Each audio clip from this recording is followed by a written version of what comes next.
ये मुर्शिद गिरामी हुजूर ताजुश शरिया बदरुत तरीक़ा रहमतुल्लाह ताला अलैह ने अपने आखिर ज़मान में ये नसीहत किया था, ऐ लोगों जो ये कहते हैं कि हमारी अपनी जिंदगी हमें जीने दिया जाए अपनी मर्जी के मुताबिक, नहीं, तुम्हारी अपनी मर्जी के मुताबिक नहीं, तुम जियो तो मुस्तफा की मर्जी के मुताबिक।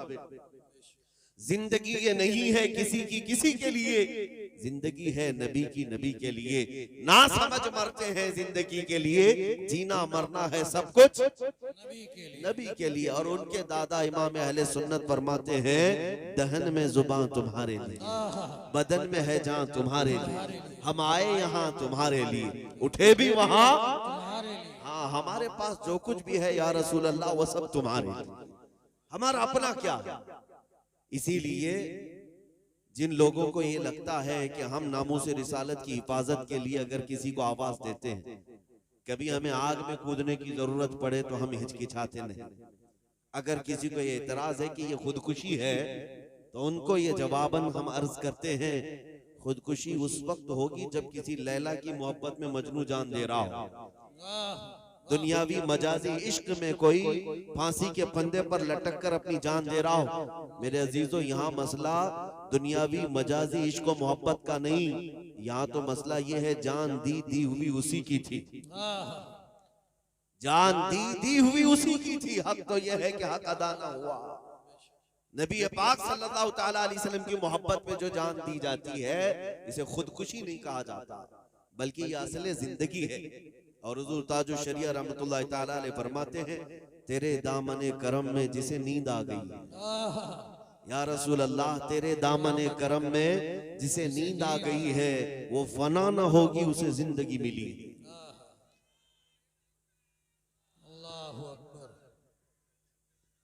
या रसूल अल्लाह जिंदाबाद। रसूल पाक सल्लल्लाहु तआला अलैहि वसल्लम की इज्जत की हिफाजत के सिलसिले में जो अहादीस तवातुर के हद तक पहुंचती हैं और सहाबा इकराम रिदवानुल्लाह तआला अलैहिम अजमाइन की उनके मामूलात जो हम तक पहुंचते हैं, मैं एक बात आपको बता दूं, सैयदना खालिद बिन वलीद सैफुल्लाहिल मसलूल रदियल्लाहु तआला अन्हु अरदाहु अन्ना, मोमिनीन को आज चाहिए कि कसरत से हजरत खालिद बिन वलीद को पढ़े। जिसके दिल में बुज़दिली का मर्ज आया हो वो मर्ज खत्म हो जाए। जी जी। खालिद बिन वलीद उस अजीम सिपह सालार इस्लाम का मैं नाम जिक्र कर रहा हूं आपके सामने, जिन्होंने अपनी जिंदगी में 125 जंगें लड़ी। ईमान लाने के बाद की बात कर रहा हूं, 125 जंगें लड़ी और अल्लाह ताला की इनायत ऐसी कि 125 में एक जंग में भी कभी उन्हें शिकस्त नहीं हुई। सुभान अल्लाह, सुभान अल्लाह। अजीज़ान गिरामी, ये रसूलुल्लाह सल्लल्लाहु तआला अलैहि वसल्लम के जानिसार सहाबा में से एक सहाबी का जिक्र कर रहा हूं। उनकी एक दूसरी खुसूसियत ये भी है तारीख में कि खालिद बिन वलीद ने जिस इलाके को फतह किया 1400 साल के बाद आज भी वो इलाका दायरा इस्लाम में ही है। आज तक कभी दोबारा किसी के हाथ नहीं गया।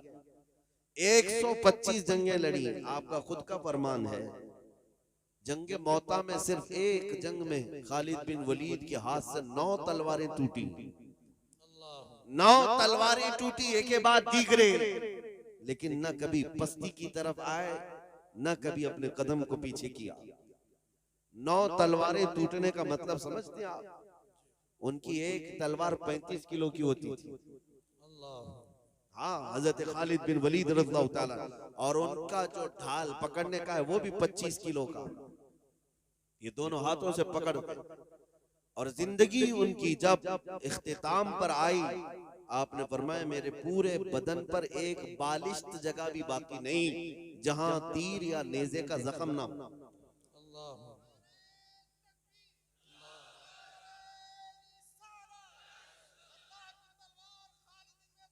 जिंदाबाद, जिंदाबाद,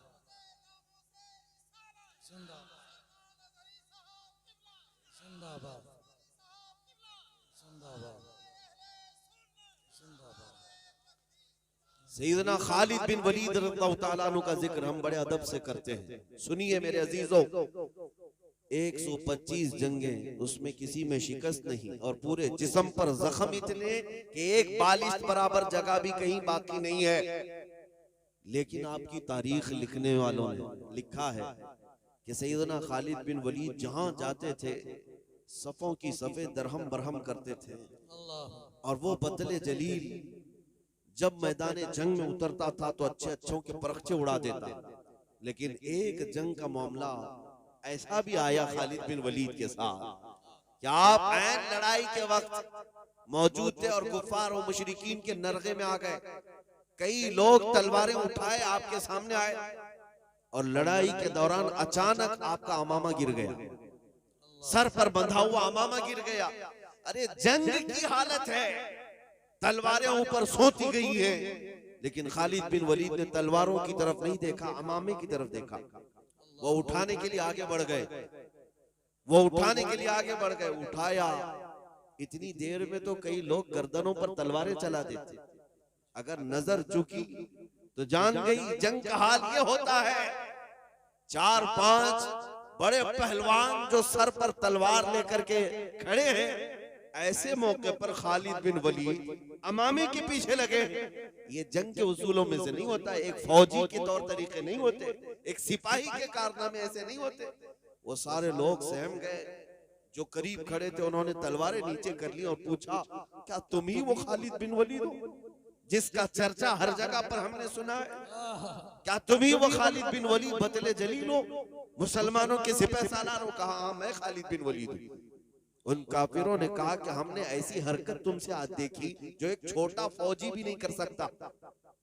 जंग की हालत में जब तुम्हारी गर्दन पर तलवार लटक रही हो, तुम्हें अपनी जान की हिफाजत करनी चाहिए, तुम अपनी पगड़ी की हिफाजत कर रहे हो, तुम अपने अमामे के देखने की तरफ मुतवज्जे हो।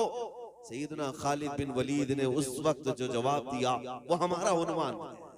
खालिद बिन वलीद फरमाते हैं, जालिमो तुम क्या समझते हो कि मैं जिस मैदान में फतह से हमकिनार होता हूँ ये मेरे बाजुओं की ताकत है, ये मेरे तलवारों की झनकार है, ये मेरा शोला है?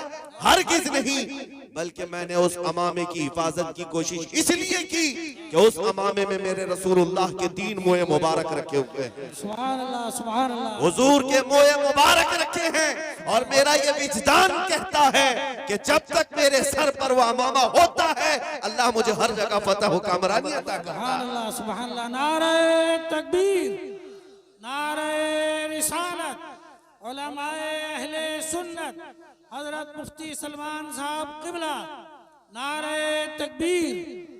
जालिमों और दुश्मनों का सामने होना अपनी जगह पर, लेकिन ऐसे हालात में भी मेरे नबी पाक के तबर्रुकात की हिफाजत अपनी जगह पर। यह है नामूस रिसालत की हिफाजत।